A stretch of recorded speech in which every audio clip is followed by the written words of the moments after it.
আসসালামু আলাইকুম ওয়া রাহমাতুল্লাহি ওয়া বারাকাতুহু। আলহামদুলিল্লাহ ওয়া সলাতু ওয়াসসালামু আলা রাসূলিল্লাহ ওয়া বা'দ। দিনী ভাই এবং বোনের, এক বোনের চমৎকার গুরুত্বপূর্ণ একটা জিজ্ঞাসা হচ্ছে, স্বামীর মৃত্যুর পরে আমাদের সমাজে যেগুলো হয়, আমাদের সমাজে অনেক কুপ্রথা আছে। বিশেষ করে কোনো মহিলার স্বামী যখন মারা যায় তখন সে এমনিতেই শোকাহত থাকে, এরপরে তার উপরে বিভিন্নভাবে নানান বিষয়ে তাকে প্রেশার ক্রিয়েট করে আরো বেশি শোকাহত করা হয়। এটা আসলে তার উপরে এক ধরনের জুলুম হয়। যেমন স্বামীর মৃত্যুর পরে স্ত্রী নাক ফুল, কানের দুল, রঙিন শাড়ি ইত্যাদি খুলে ফেলা, এটা মানুষ এমনও হয় যে টেনে হিচড়ে পর্যন্ত খুলে ফেলে। মুরব্বীরা আছে, তার পরিবারের লোক আছে, তার শাশুড়ি আছে, অন্যান্য ফ্যামিলি মেম্বার আছে, তারা স্ত্রীর নাক ফুল, কানের দুল, রঙিন শাড়ি এগুলা দেহ থেকে গা থেকে মানে ছিঁড়ে ফেলার মতো চেষ্টা তারা করে। এটা করা যাবে না। এগুলা করা কি মূলত, এগুলা করা শরীয়ত সম্মত কিনা এটা আমরা জানবো। প্রথম কথা হচ্ছে এগুলা সবগুলা আমাদের হৃদয়ে গেঁথে নেয়া, পুঁথে নেয়া কুসংস্কার, কুপ্রথা, সমাজের কুরসম। এগুলো কুসংস্কার মাত্র, কুসংস্কার ছাড়া এগুলো আর কিচ্ছু না। ইদ্যতকালে অর্থাৎ একজন মহিলা তার স্বামী মারা যাওয়ার পরে সে তার স্বামীর শোকে শোকাহত থাকবে 4 মাস 10 দিন। এই টাইমের ভেতরে, ইদ্যতের ভেতর সে কোথাও অন্যত্র বিবাহ বন্ধনে আবদ্ধ হতে পারবে না। এটা একটা গুরুত্বপূর্ণ বিষয়। 4 মাস 10 দিন স্ত্রী স্বামীর বাড়িতে অবস্থান করবে, স্বামীর বাড়িতেই তাকে অবস্থান করা লাগবে। একান্ত জরুরি প্রয়োজন ছাড়া বাইরে বের হবে না। একান্ত প্রয়োজন, যেমন চিকিৎসা প্রয়োজন, খাদ্য, বস্ত্র, অন্য চিকিৎসা, এই প্রয়োজন ছাড়া গড়ের বাহিরে বের হবে না। রঙিন বা অধিক সৌন্দর্য প্রকাশক কোনো পোশাক পরিধান করবেন।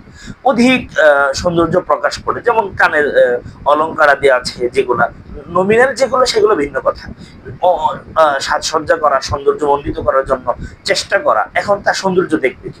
একজন নারীর যত সৌন্দর্য আছে, সে যত সাজসজ্জা পরিপাটি যাই করুক না কেন, এই সমস্ত কিছু তো কেবলমাত্র অনলি ফর হাজব্যান্ড, তার স্বামীর জন্য করা লাগবে। এটা তার স্বামীর অধিকার। কিন্তু স্বামী নাই, এখন রঙিন পোশাক, অলংকার, সৌন্দর্য প্রকাশক কোনো পোশাক পরিধান করা, অলংকার ব্যবহার করা, এগুলো কার জন্য সে করবে? এজন্য এগুলো ব্যবহার না করে, বিশেষ কারণ ব্যতীত।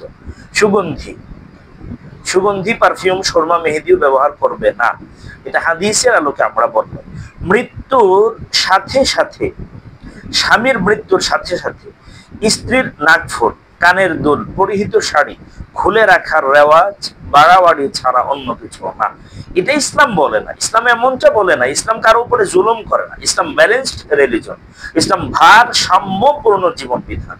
ইসলাম প্রত্যেক বিষয়ে ভারসাম্য বজায় রেখে বিধান দিয়েছে। এখন বিষয়টা এমন না যে স্ত্রী স্বামী মাত্র মারা গেল, এমনিতে স্বামীর শোকে সে শোকাহত, শোকাতুর অবস্থায় আছে। এমত অবস্থায় তার নাকের ফুল খোলার জন্য, নাক ফুল খোলার জন্য তাকে প্রেশার ক্রিয়েট করা লাগবে, কানের দুল খোলার জন্য প্রেশার ক্রিয়েট করা লাগবে, তার গায়ে যে পরিহিত রঙিন শাড়ি ছিল এটা খোলার জন্য প্রেশার ক্রিয়েট করা লাগবে, এটা খোলাই লাগবে। অন্যদিকে সদ্য বিধবা স্ত্রীকে নতুন শাড়ি উপহার দেওয়া লাগবে, সাদা কাপড় পরা লাগবে, সাদা শাড়ি ব্যবহার করা লাগবে। বিষয়গুলো কি এমন? না না না, এই বিষয়গুলোর সাথে ইসলামের ন্যূনতম সম্পর্ক নেই। এগুলো ইসলাম রিলেটেড নয়। আর ইসলাম বাধ্যবাধকতা আরোপ করে না যে একজন মহিলা তার স্বামী মারা গেল, বিধবা সে, এখন তার নাক ফুল দ্রুত বেগে খুলে ফেলতে হবে, কানের দুল ইমিডিয়েট খুলতে হবে, গায়ের শাড়িতে ইমিডিয়েট খোলা লাগবে, সাদা একটা শাড়ি তার পরিধান করা লাগবে শোকের কারণে। বিষয়টা এমন নয়। ইসলাম সাদা শাড়ি, রঙিন শাড়ির উপরে কোনো সমস্যা করে না, বরং সুখ পালন করাটা হচ্ছে তার উপরে ইসলামের দেওয়া বিধান। এজন্য তিনি ভাই এবং বোনেরা, সমাজে কুপ্রথা থেকে বেরিয়ে আসা লাগবে। কোনো মহিলার স্বামী মারা গেলে তার উপরে অযৌক্তিক, অযাচিত অত্যাচার, নির্যাতন কোনো যেন না করা হয়। আল্লাহ তাআলা আমাদেরকে সহিহ ইসলাম বুঝে এবং মানার তৌফিক দান করুন।